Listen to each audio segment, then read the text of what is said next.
This is the Demystifying Mental Toughness podcast, hosted by David Charlton, and you're listening to this podcast to help you build your own mental toughness, so that you can support other people or your clients better. Either way, you will learn more about developing this plastic personality trait that all but guarantees that you will perform better and lead a more prosperous life. Hi there, and welcome to the Demystifying Mental Toughness podcast with your host, David Charlton. And today, well, it's a little bit fresh. We've even had some snow on the ground this morning. So yeah, I've had to ditch the shorts and put the long trousers on and the hoodie, as you can see, to keep myself warm today. Now, as far as this episode goes, this is the fourth part now where I address the question, what can I expect when working with a sports psychologist? After looking at ChatGPT and what it actually showcased and highlighted. So last week, we looked at how you enhance focus, motivation, and confidence. This week, I'm going to go into the tools that it mentioned: self-talk, relaxation, and visualization, which are all parts of psychological skills training, which as sports psychologists, we teach to athletes and to coaches and potentially to parents too. Now, a common challenge for an athlete or a coach is receiving negative feedback or criticism. And this is what I'm going to discuss as I link back to this whole thing about self-talk, relaxation, and visualization. So then, how is it as a sports psychologist that we go on to help the athlete or the coach by using these techniques and methods? So we're going to have a look at self-talk. In this case, we're going to look at the situation where a coach has been criticized by a number of players about the way that they delivered a training session. So the coach is upset, takes it personally. If we think about the emotion involved, as well as upset, they're disappointed, they could well be angry with the players. And as a sports psych, we're going to support the coach in that respect. So the behaviors that came out in this situation were the defense mechanism, their physicality, their body language wasn't great. It was quite aggressive. It was quite tense. And they bit back at the player or players. They jumped on negatives, and the situation wasn't handled particularly well. They went on to label players as ungrateful, sensitive, all sorts of things came out from their mouth because of the way they were feeling. Now, if we think about the self-talk aspect, they were likely in judgment mode. How dare they criticize me? They showed me up in front of the group. Things like that they were saying to themselves, potentially in this situation. And if revenge or anger was a real sense of feeling there, it might well be they're going to regret that. And then if it was more sort of softly disappointed and feeling not so good in themselves, they might be questioning themselves internally. Am I losing the players? What's going to happen if we lose a few matches?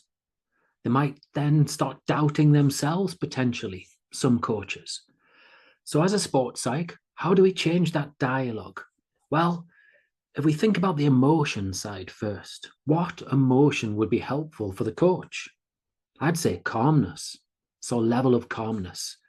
So instead of being in this judgment mode where we're judging the players, judging ourselves, being in instructional mode would be more helpful for the coach. So things like, it's okay, calm, take a breath, buy yourself some time, don't react. Again, calm. And then the likely behavior is more acceptance of the situation. The coach is probably more likely to listen to the players. Their body language will more than likely be open, more relaxed, not demonstrative.